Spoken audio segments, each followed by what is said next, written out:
Tuesday. Trybean. All moving forward right now.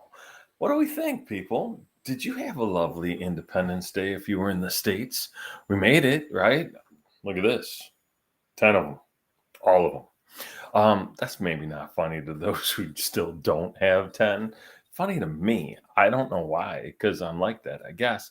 It's an interesting fact that people are like kind of willing to lose digits over making sparkly things happen in the sky. Here's my idea. Let me know what you think. Fireworks that don't make a sound. They just go up and glow and they're really pretty. They're quiet. I would like that. I would. I would really like that. What do you think? Would you like that, or is it the big bang, the kind of the big deal for you? My wife likes the ones that have the report. The ones that after they go off. So she probably wouldn't be as excited about the quiet ones. Um, I'm surprised. We're probably going to be just doing all kinds of like LED digital lights on the back of drones here in the next couple of weeks anyway, right? So that's what's next. Um, Today, we're going to take a break from the networking conversation that we've had for the last 2 weeks, and we're going to move into a productivity conversation for a couple of reasons. One, I'm writing this epic blog post about 18 ideas that we can use to be more productive. Why 18? My birthday, 11/18. 18. 18 is kind of like a magical little number, too. So that's why 18, because it seemed like a good dang number, people. My football jersey number when I played in high school, 54. 18 times 3, 54. What do you think of that? True story. So anyway, there's 18 of them. And, it's interesting. I've got them kind of broken down into productivity things that people can do if they're on a team, right? If they're working with other people and trying to get stuff done. And I've got productivity things that we all can do individually. So, I'm going to end up probably just dropping this video right into that blog post once it's said and done. And then I'll probably just share the blog post once it's said and done. But today I figured I would talk about like 6 or 7 of those ideas. I think the title says 7, so let's get to 7. All right. So here's the deal. And this is true with every single thing that we want to accomplish, everything. We have to say very plainly, very clearly what it is. We have to set the expectation, right? And not only do we have to set it, we have to share it, we have to socialize it. In an ideal world, you get some buy-in from people. In the blog post, I talk about in the old days, we used to be able to talk about the why to do something was because I'm paying you to do it. So shut up and do it, right? That we probably didn't even really ask why. That stuff doesn't work anymore because I'm paying you or because I told you or because I'm going to, smash my fist on the table. That's some really 1950s kind of style stuff. And, the people that raised me in the workforce had people that were raised in the workforce doing that. So that's what they knew. Now, fast forward to 2023, and there's people like me raising other people in the workforce. And we know better than that, right? And the people that are young and new in the workforce aren't going to tolerate any of that mess for a minute. So it's one thing to be really clear on what it is, who's got to do it, when it's got to get done, right? What's that timeline and what's that expectation look like?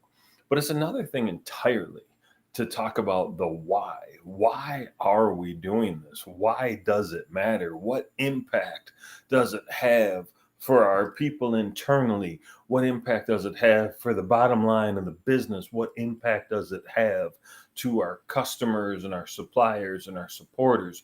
What impact does it have for our community as a whole?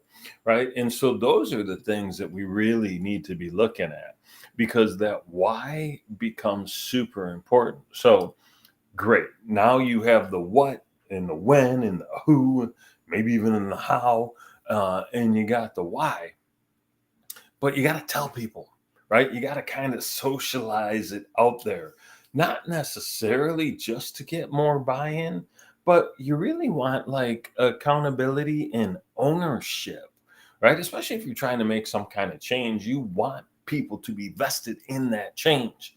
And so the more you can share about the what, the who, the when, the how, the why, the more likely people are to jump on board with you. So, in the blog post, in this video, in anything you're trying to do, it's kind of the starting point, right? Why does it matter and what is it specifically? So, once you figure those two things out, the rest of the things kind of dive in and take care of themselves. So the blog post is not done, right? It's like in shambles right now. But you know what? I don't care. You guys come on, come behind the veil. Come look with me. I don't, it don't matter to me what things look like when they're being made. It kind of matters to me what they look like when they're done. But if I'm being honest, nah, that might not even be true. So I'm gonna jump over here and show you some of this post. So, you're kind of scrolling through. So, 18 easy steps to becoming more productive. Easy steps. Look at that. Got me a 93 on the headline score. Probably because it say easy. I don't know if they're easy, all right, but they're steps, and I'm pretty sure there'll be 18 of them when I get done. We'll see. Um, this is something that's really interesting to me. If you have a team of people and some of them are really, really good at some things and less good at other things, why don't you organize them in a way that they're able to play to their strengths?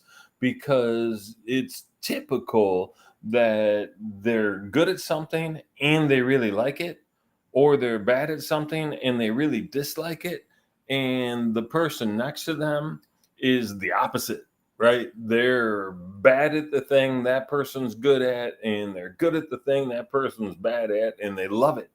So if you can take your team and look at the projects or the tasks as a whole, and then divvy those pieces up based on the strengths of your team, you're going to get that stuff done more efficiently, more effectively, and in a way that causes the least amount of friction because people are playing in their strengths or playing in the areas they love.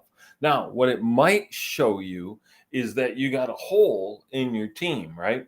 Maybe you got this one financial reporting piece and you got a couple of engineers and a couple of guys doing some productivity stuff, and nobody wants to do that one piece. Well, then maybe you need to do it, or maybe you need to find somebody to kind of pitch in, or it's tough titties, somebody's got to do it. But it's one of those things where you just kind of have to make a go out of it, and you won't know it's a problem until it becomes a problem. Or maybe the way is you alternate that one task that nobody likes. Fine, you know what, you did the dishes yesterday, little Susie, now Bobby's got to do them today. Same kind of thing, right? We can manage our team similar to how we manage our home. But I love this idea of managing and aligning based on strengths. I think that's really, really important. This next one, and it's fun for me, right? Some of these are much bolder than others, right? They're in bigger print. Because those ideas are the ones that I really, really am gravitating towards. In this one here, socialize the idea of saying no is a tool to get more productive. Yes. You know why? Because if you say yes to too many things, you're too busy doing the things you said yes to be productive on the things that actually matter. So, what you really need to do, especially if historically you've been a yes kind of person or the one that everybody counts on, you kind of have to get in the habit of telling people that you're about to start saying no to things that aren't aligned to where you're going. You need to give them a heads up that your once reliable self is going to be more relied upon by you for you, right? So, Baifu, remember Fubu is Baifu. Um, Bi-Fi for you. Yeah, Bi-Fi. So I think there's something about that you really need to contemplate is the idea that we're going to uh, not be the one that everybody can count on, that everybody can rely on, because we got to take care of our own stuff right now. We'll be happy to provide you a resource. We'll be happy to share an idea. We'll be happy to recommend someone or a video that you can watch, right? I would like to move you forward along in your process, but I would like to not do that process for you because ultimately, especially for those of us that say yes too often, that fall behind in our own work, you have to say no. Get really, really protective of your time. Get really protective of your energy. You're seeing people talk about setting boundaries all over the place. This is the boundary right here. Let people know you're about to say no. Um, I like this one too. This getting feedback from others on how they do a thing. You ever done something a whole mess of times, and then watch someone come in and do it and been like, huh, well, you did it like this, and I did it like this. And your way seemed quicker and more efficient. Oh yeah, well I did it this way because I watched Jimmy do it that way, and before that I was doing it like a little more backwards than you were. So what if you got some ideas, right? You got a little think tank, you got a little group of people that were all working on a problem to have a conversation and do a little show and tell on how they do something. You can really develop some best practices out of that. Got a really cool plug for my friends over at BJ Cass Advisors that I work with. We've been doing some really cool stuff around quality management systems. And so you want to get more productive, implement a QMS, people. That is a fantastic way to be more productive.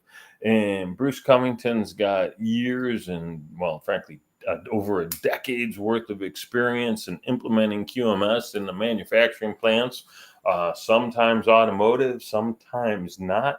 But if you're looking to have some process controls and do a little better manufacturing, that's the idea right there. So that's fun. This next one, this whole next section is really kind of devised for all of us, right? The first section was about what we could do inside the work environment on a team. But this next section is all about what we can do inside the work environment as an individual contributor, which means like every one of us, right? Because even if you're on a team, you're still an individual contributor, right? So these are the things that we all need to worry about. And you'll see that this priority management system or priority management, excuse me, is highlighted. And it's because I don't buy into this construct of time management, right? That's ridiculous. You get 24 hours and you get 24 hours and you get 24 hours. It's like being on Oprah. We all have the same 24 hours. You can't manage time. Time is going to show up and go fast. That's the one thing I know about time, people. I also believe that it's a made up illusion that we just kind of have this social construct and this social agreement around, but that's a whole different topic of conversation. What I will say is forget managing time. Manage your priorities that you have to insert into that time. Figure out what really matters, what needs to be done, and when, and do the things then. You'll see right above the priority management is the idea of time blocking. I'm a fan of that, man. Schedule time on your calendar that is just for you and your work. Doesn't matter what you call it. You could call it deep work. You could call it farfignugal. What difference does it make? Just make sure that people aren't sliding into your calendar with their agenda taking away from your agenda. That's important. A couple of the other things that I think are really vital on here is, you could go to YouTube and become a lot smarter at a thing in the next 15 minutes than you are right now, right? So pick up additional training. I know a guy looks just like this, loves to train, is really pretty good at it, whether sitting at a laptop or sitting in front of your team. He would be excited to be invited to come train your team on soft skills, right? Whether it's being a better presenter, how to make better use of video content. Maybe it's for marketing. Maybe it's for business networking. Maybe it's sales. Maybe it's leadership. Or maybe we grab my buddy Bruce and we come in and talk about how you need to implement a quality mindset into your organization. Whatever the case, there's lots of great content out there. Maybe it's the new talk, right? Maybe you want people to change their perspective and see things a little differently. Instead of worrying about how things are, maybe we help them control how we perceive things. That would be a good one. That one comes with a book. Who doesn't want training and a book? So, anyway, that's what I know, people. That's productivity. I probably won't come back and touch on this, but I am going to drop this video in here. I will share it. It'll probably be up on my LinkedIn company page over at trybean. It'll certainly be on my Facebook page at trybean. Maybe it'll be on my new Threads page. Oddly enough, trybean. What a coincidence. That's me. All right, kids. Terry Bean, wonderful to see you. See you next Tuesday. We'll probably talk networking again, and I can't wait. High five. Did that work? Did it look like a high five? Did you think we were high fiving? We were. We totally high fived. I don't know if you high fived me back. Did you high five me back? Okay. Ta da. I will see you all very, very soon. Have a good one.